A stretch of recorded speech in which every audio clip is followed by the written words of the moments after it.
করেই লাশের পায়ের উপর থেকে কাপড়টা একটু সরিয়ে দিল।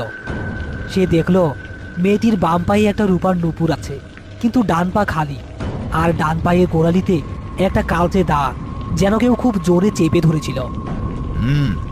ডাল মে কুছ কালা হে। হার্ট ফেল করলে পায়ে এমন দাগ থাকে না, আর এক পায়ে নুপুর কই? আহা, কিসের এত দেরি করছেন?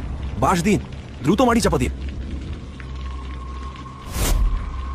যেই না প্রথম কোদাল মাটি কবরের উপর পড়ল, অমনি গোরস্থানের সমস্ত রিজি পোকা একসাথে ডেকে উঠল, আর বাতাসের শো শো শব্দের মধ্যে একটা চিকন কান্নার আওয়াজ ভেসে এলো।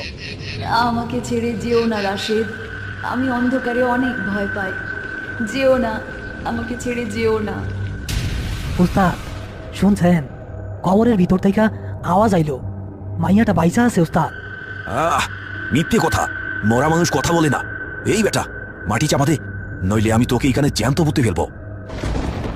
মতি, মাটি দে, আল্লাহর নাম নে।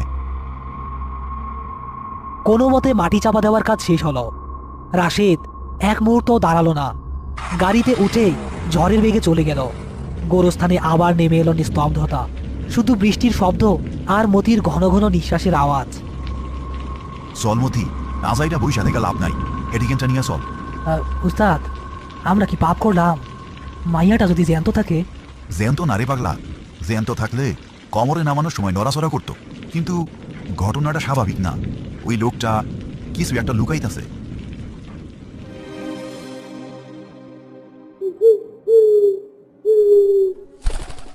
উস্তাদ, আমার চোখে খালি ওই লাল শাড়িটা ভাসতেছে, আর ওই নুপুরবিহীন পাটা।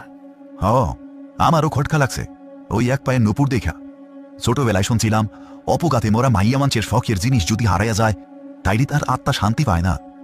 ঠিক তখনই দরজায় টোকা পড়ল। এত রাইতে আবার কে আইলো?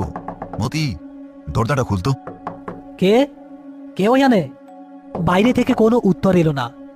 মতি দরজাটা খুলল। বাইরে কেউ নেই, শুধু দরজার সামনে একদলা কাদা পড়ে আছে, আর সেই কাদার উপর একটা রূপার নুপুর। উস্তাদ, উস্তাদ গো, দেখেন এটা কি? আরে এইটা তো ওই মাইয়াটার পায়ের নুপুর। এইটা এই হানি আইলু কেমনে? আমরা তো গোরস্থান থেকে অনেক দূরে। হঠাৎ ঘরের হ্যারিকেনটা নিভে গেল। অন্ধকারের মধ্যে ঘরের কোণ থেকে ভেসে এলো সেই পরিচিত সুগন্ধ।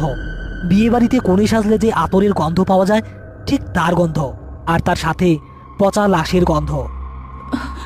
আমার নূপুর, তোমরা আমার নূপুর পেয়েছো? এখন আমার বিচার করো।